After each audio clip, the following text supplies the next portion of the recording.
Oh!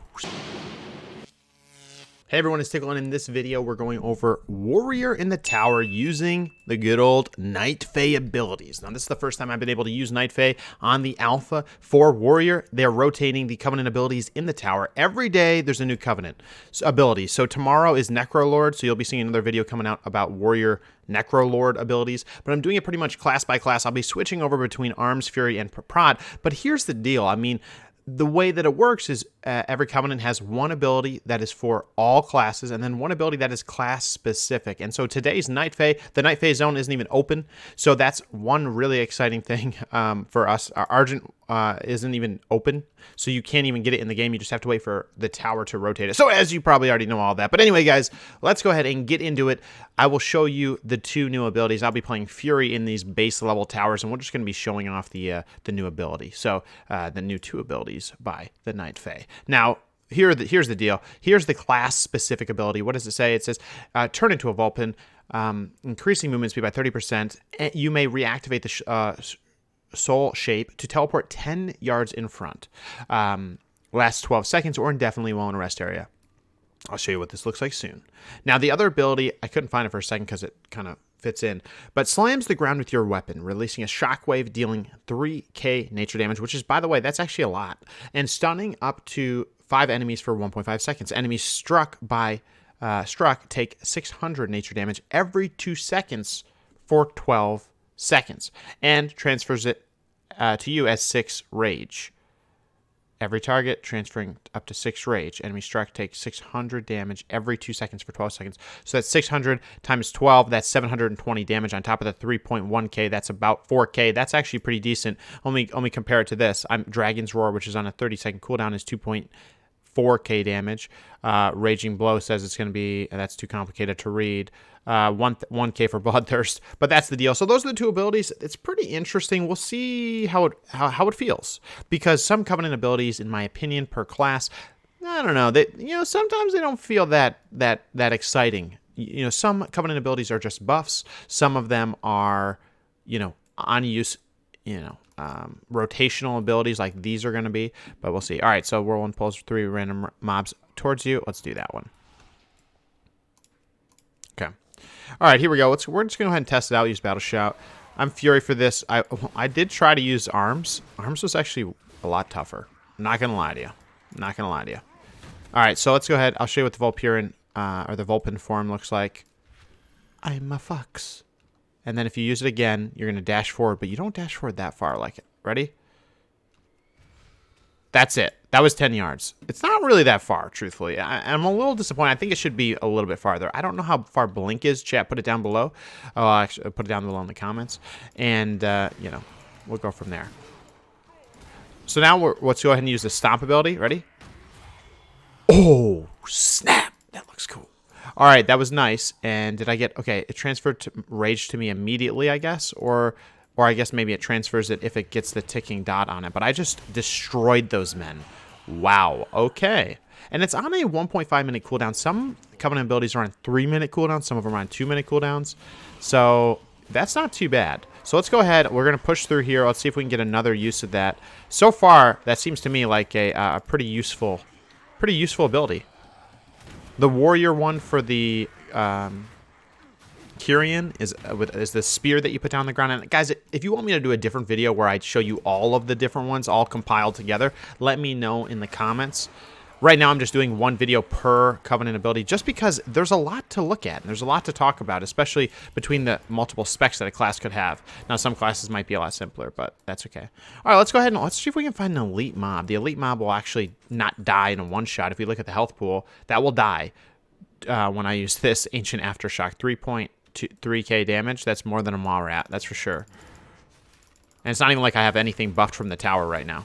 Now, the rage generation could be interesting, because if this is the same number of rage for Fury and Arms, maybe it's more useful for Fury. Because Fury has a lot of rage building and dumping, I feel like, much more rapidly than an Arms Warrior. Partially because of the fact that you have this Rampage, which is you're expected to rotate that as part of your main DPS rotation. So, all right, let's go ahead and pop it on this guy.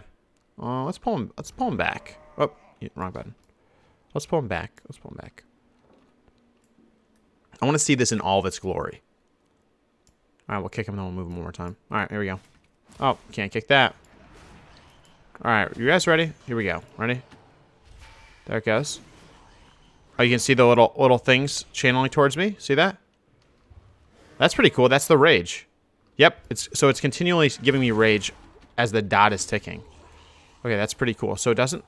Okay, that's actually pretty cool. All right, let's go ahead and check this out now. Now we're arms. I think it's going to be exactly the same ability, but maybe it's a little bit more useful. Maybe not. I wasn't necessarily using that rage generation effectively, but let's go ahead and find them.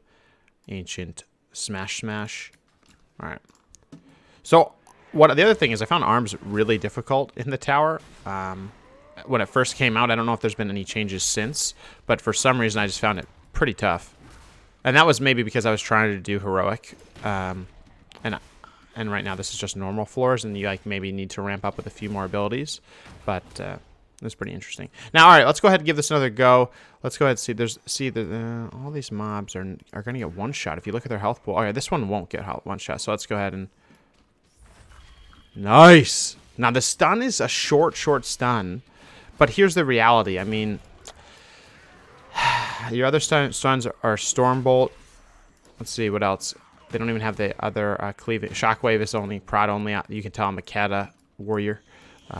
So the only other stuns you have are Stormbolt. So you might use it as like a DR stun on AoE stun if you're in PvP to do as an interrupt potentially. So think of those Destro Warlocks casting, and you have a tiny stun, and it's also going to put that dot on them, giving you that rage, and then you can dump rage after that with slams or whatever, right? So that could be all right.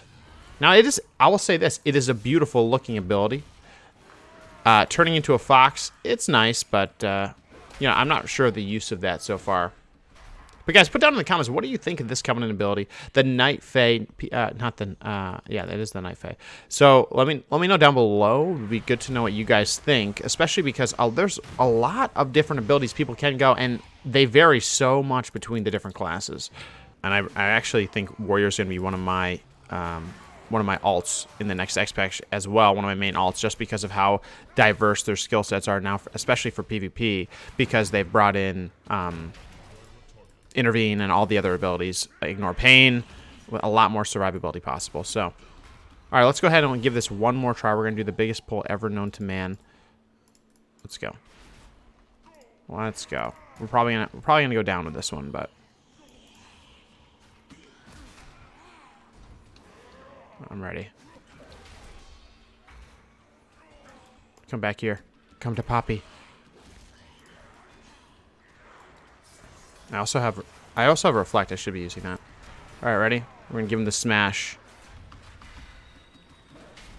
Now I have so much rage. Oh my gosh! Look at the rage generation. It's insane because I hit all those targets. Wow. Okay. Now doesn't mean I'm gonna live. No.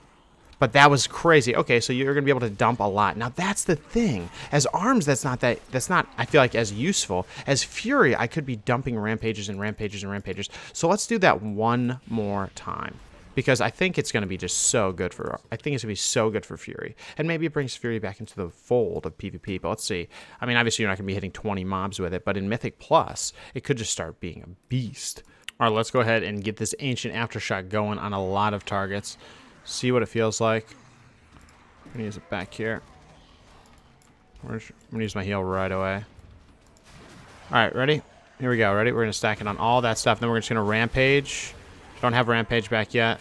Okay, so the generation doesn't make it so I can spam rampage, but it looks like it's doing a pretty good job at generating a lot of rage. It's pretty decent. Not as crazy awesome as I thought it was going to be for just generation of rage, but that wasn't bad.